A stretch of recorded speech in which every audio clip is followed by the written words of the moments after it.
Um detalhe, amigo, sobre este assunto. Nós aqui conversamos com especialistas. Eu convido para vir até aqui conversar comigo o professor, ufólogo Marcos José. Professor Marcos, tudo bem? Mais para cá para ficar aí, muito bem. O que é que o senhor acha? Eu quero imagens de novo. Eu quero imagens. O Marcos é ufologista. Qual a explicação plausível para uma imagem dessa, professor Marcos José? Então, Edivaldo, como eu já estive falando nos bastidores, né? Eu sou um estudante dessas fenomenologias, né? OVNI, que quer dizer o objeto voador não identificado. Eu queria deixar bem claro antes de falar sobre essas imagens. Certo. Isso aqui nós não estamos fazendo nenhum tipo de apologia a nenhum tipo de movimento. Eu não faço parte de nenhum tipo de movimento.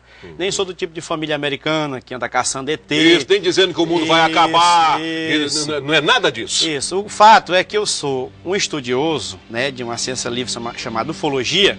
E nós observamos e analisamos e estudamos a aparição, né, que desde que existe ser humano e que o ser humano dominou a escrita, né, existem relatos arqueológicos inexplicáveis até o dia de hoje a respeito dessas aparições que eles narravam, eles escreviam, deixavam, né, sinais e instruções a respeito da aparição desses objetos, né? E aqui no Acre nós temos tido com frequência, ainda hoje de manhã eu conversando com uma pessoa bem idônea, bem idosa, a respeito de uma aparição na casa dela, muito semelhante às características desse objeto, né?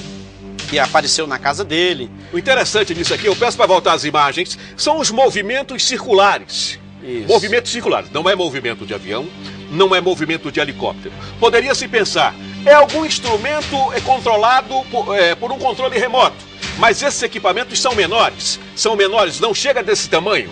E a gente vê aqui que é algo circular, algo redondo e que faz movimentos circulares. Um objeto com características do fenômeno UFO, né?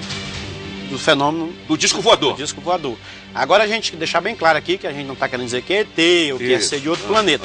Até que alguém se posicione, alguma autoridade da área aérea se posicione, vai continuar sendo um objeto voador não identificado. Agora, né? Será que os radares da aeronáutica, eles têm tecnologia suficiente para identificar esse tipo de aparelho? Se, vamos supor, se for um disco voador?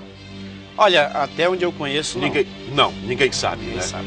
Existem relatos de pilotos que fazem os chamados voos internacionais, que aqui e ali veem objetos estranhos no espaço aéreo por onde eles passam. Você é conhecedor disso? Sim. Não é verdade? Olha, a frequência é muito grande, né? Isso é algo que ameaça a segurança mundial, por isso que é muito sigiloso. Existem muitas especulações, nos Estados Unidos existe uma área, né, exclusiva, secreta, só para guardar esse tipo de informação. É controlada pela NASA. Controlada pela NASA. A NASA tem um monopólio dessas informações e é como se fosse a autoridade mundial para falar sobre isso. E qualquer informação sobre isso é abafada, justamente para não causar um temor, um pânico na população. Isso mesmo. Mas o que eu quero te dizer aqui é que são impressionantes, principalmente a variedade de luzes, né, e como elas mudam de cores, né? E você pode observar aí que a única característica que possa aparentar a um objeto convencional, de uma aeronave, né, normal que a gente conhece, esse piscado embaixo, né, das luzes embaixo. Mas o que eu quero dizer é que para ser um avião, a essa altitude que os meninos relataram aí, faria muito barulho. E um objeto que voou nesse tipo de órbita e que não fez nenhum barulho, não pode ser considerado alguma coisa que a gente conhece. Olha os movimentos circulares, professor. Olha os movimentos circulares. Não é? E um detalhe, hein, para quem acompanha o Gazeta Alerta, a nossa equipe, que estava no local, disse que não havia nenhum barulho, um silêncio total. O barulho que você ouviu na reportagem era de um caminhão que parou ao lado da nossa equipe. Não tinha barulho isso aqui. Eu vi nas imagens. Não tinha barulho. Quer dizer, é um fenômeno aí. Fenômeno. E a ciência vai se debruçar muito para estudar. A gente precisa estudar e se despertar, né, para essa área, que é uma área que ainda é motivo de muita chacota, muita zombaria da população. Mas quando a gente não conhece, quando a gente tem medo, o medo é uma arma para quando a gente não conhece determinadas coisas. Mas já existem outros casos? Existe outro caso desse ali na área da Transacriana? Existe relato? Há 3 anos atrás, um relato muito, eu vou dizer para você, dos melhores que eu já vi, né? Depois do relato de 94 na estrada do Tucumã, na chácara de um senhor que é técnico na área de rádio, que ele contou assim de uma forma extraordinária como o fenômeno apareceu lá, né? Foi assim, informações totalmente precisas de característica desse tipo de fenômeno UFO. Ele contando assim, surpreendente. Teve até um rapaz que caiu e quebrou a perna. E muita gente, foi muita testemunha, foram muitas testemunhas que estão aqui ainda, que viram, né, e que recordam assim o tipo de aparição, o tipo de luz, o tipo de reflexo, a luminosidade da hora, muito parecida com esse tipo. Então, até que se prove ao contrário, alguma autoridade no nosso espaço aéreo, continua sendo um objeto voador não identificado. Agora acaba de ligar um telespectador à produção do Gazeta Alerta aqui atento, está confessando comigo. Um cidadão viu esse mesmo objeto na região de Porto Acre.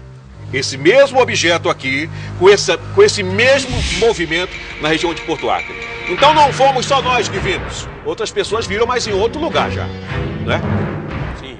Marcos José, obrigado pelas explicações, porque aqui ninguém quer fazer sensacionalismo com esse material. Mas é um caso que tem que ser discutido. Tem que ser discutido para que as pessoas entendam isso. Entendam isso. Por exemplo, eu vou mais longe e conversava com você agora há pouco aqui nos bastidores. Na região do Bujari, tem um local ali que aparece uma luminosidade muito intensa. Tipo luzes de um estádio de futebol.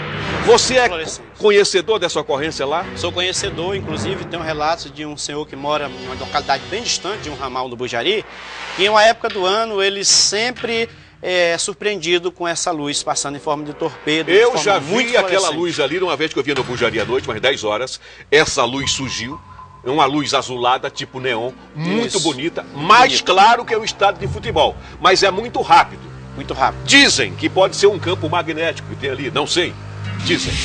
De qualquer forma, é a informação. Seja o que for, a gente precisa despertar para estudar esse tipo de fenomenologia. Né? Agora um detalhe aqui, que dá para notar, é que essa luz, ela muda de cor a toda hora. Toda hora. Verde, azul, lilás, não é? Isso. Toda hora. São muitas cores. E os pontos, né, Edivaldo? São luzes na frente, luzes atrás, luzes ao lado, né, assim em forma de estrela, e luzes que correm por cima do objeto, né, constantemente mudando de cor, como se a luz corresse, como se ela andasse. É verdade. Né?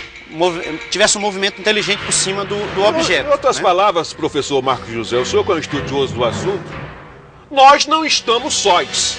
Com certeza. Não é? Com certeza. Pelo andar da carruagem, pelos fatos que se apresentam, nós não estamos sós nesse mundo. Desde que a humanidade dominou a escrita, conheceu a escrita, as civilizações mais antigas, mais remotas, já falavam, já deixaram relatos arqueológicos que foram encontrados a respeito de terem recebido visitas de seres, de terem tido contato. Tem gente que diz que foi abduzida. Isso. Abduzida por seres extraterrestres. Isso. Abduzidas, foram levadas, estiveram num determinado lugar, depois voltaram. Você sabe muito bem dessas histórias. E a indústria cinematográfica, ela já começa a explorar essas questões, né? Verdade. Muito interessante é isso, que você vê os filmes que estão saindo agora de ficção científica, são todos nessa área, enfocando né? esse tipo de coisa. Olha só as luzes, como mudam de cor. Verde, vermelha, lilás, verde, não é? Várias luzes. E esse reflexo em cima dessa luz azul, como se fosse um relâmpago, muito bonito. É como ele disse, eu vi só aqui a imagem, não pude ver muita coisa, mas no caso deles que testemunharam lá de forma ocular, ao vivo, nossa, pelo que ele falou lá, deu para sentir a emoção de que ele realmente viu algo. O pessoal da equipe da Lenilda disse que nunca viu uma coisa tão bonita desse jeito. Qualquer pessoa do interior sabe que é um avião, né? Que o avião pode passar claro. Na sua altura máxima, todo mundo ouviu o barulho dele. Barulho. O helicóptero também. É alguma coisa desse tamanho, para pairar, né, sobre o assunto. Movimentos circulares. Movimentos diferentes. Isso, e essa repentina, né, saída, partida, né? Rápida, assim, de forma que assustou eles. Mais uma vez, obrigado, professor Marcos José. Fico aqui. Pela sua visita, pelas suas explicações.